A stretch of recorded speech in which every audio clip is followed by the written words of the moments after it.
Okay, this is a game I played against an online computer. Nothing spectacular. The game ended in a draw, but I'll take a look at it anyway. So I'll just flip the board. Okay. This was a blitz game.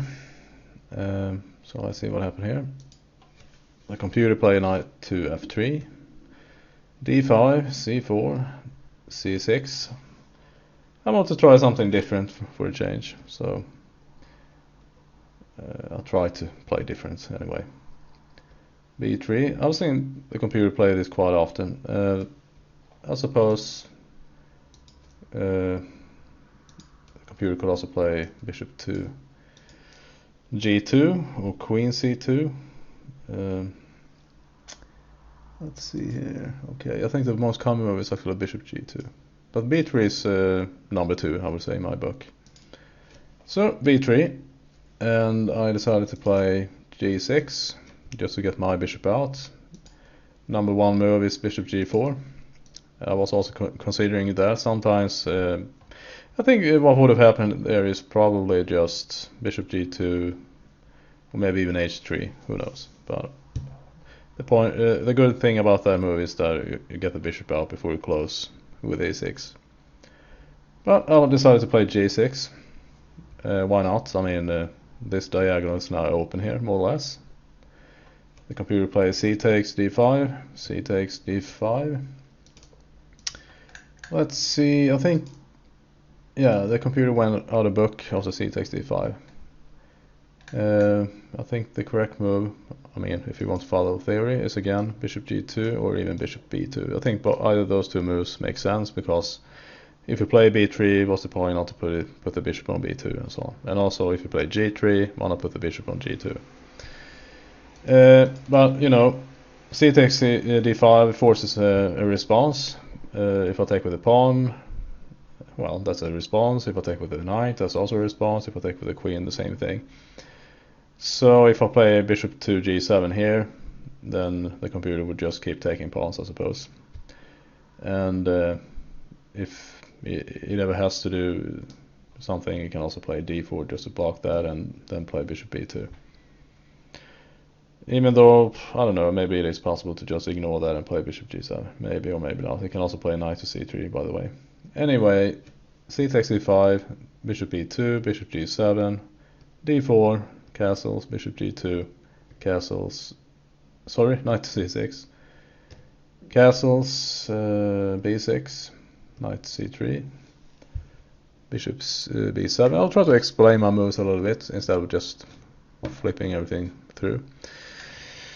It's not very easy to find a good square for this bishop. I could go to f5, I could go to g4, but if g4, then chances are that the computer would play, well, perhaps knight to e5. He could also play h3, and then I'm more or less forced to exchange and then play e6. I can also play bishop to a6. At least I have this open diagonal, but although it doesn't really do all that much. So I'll play bishop b7, e3, e6, bishop a3, rook e8, rook c1, rook c8. For a second, well, maybe even a fraction of a second, I was looking at knight b5, and the idea was to put the knight over here.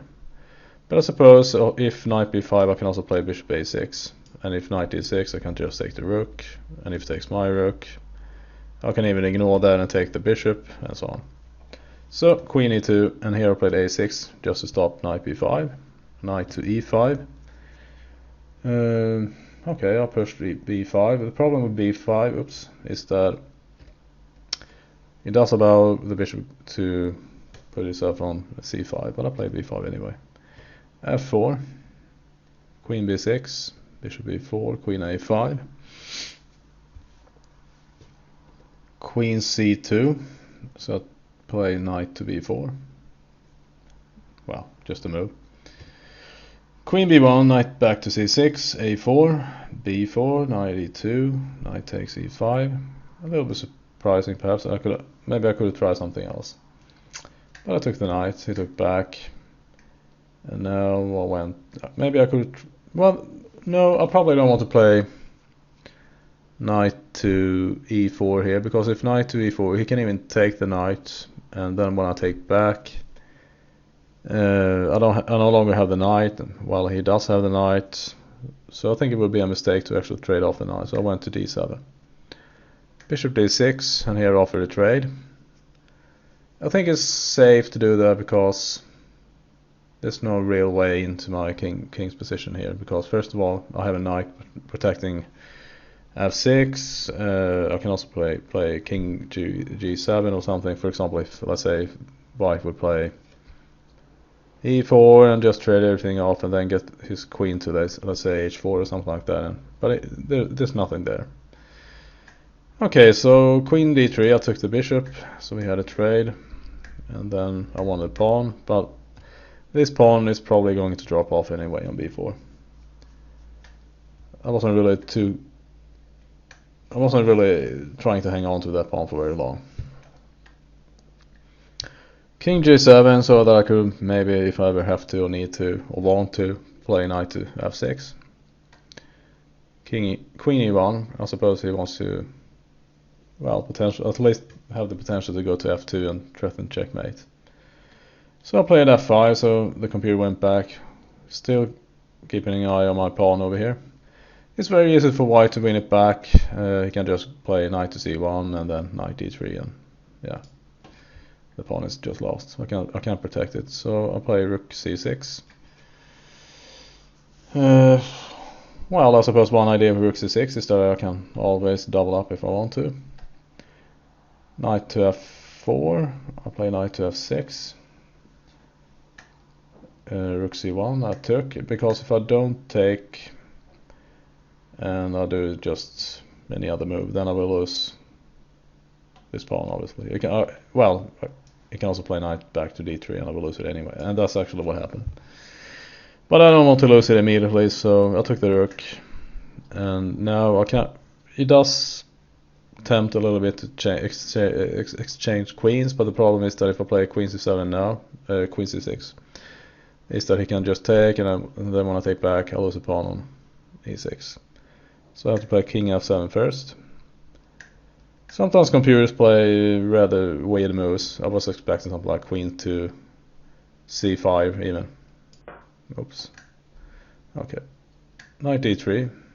So he probably wants to go play queen d2 or something. I play knight d7. Knight d7 stops knight to e5 and maybe even knight to c5. But it also, yeah. But white is also attacking this pawn on queen b4, and after queen d2 is going to drop off. Okay, queen d2, e5, just trying to do something. Knight takes b4, and here I took the pawn. Maybe not the best choice, because now often pawn takes, queen takes, this pawn on d5 is rather weak, so I play king to e6. Yeah, I mean he has to keep an eye on this knight, so he played just king f2, queen e5, queen d2, and here I played knight to c5, so I'm threatening a fork, but it's not really a threat, because if I ever play knight to e4 we can just take it. And that's actually what happened, and we didn't have much time left anyway in this position. Okay, so bishop f3, knight to e4, check, bishop takes, and here I play queen takes. I don't want to take with the pawn. Well, maybe I could try this actually, now when I look at it.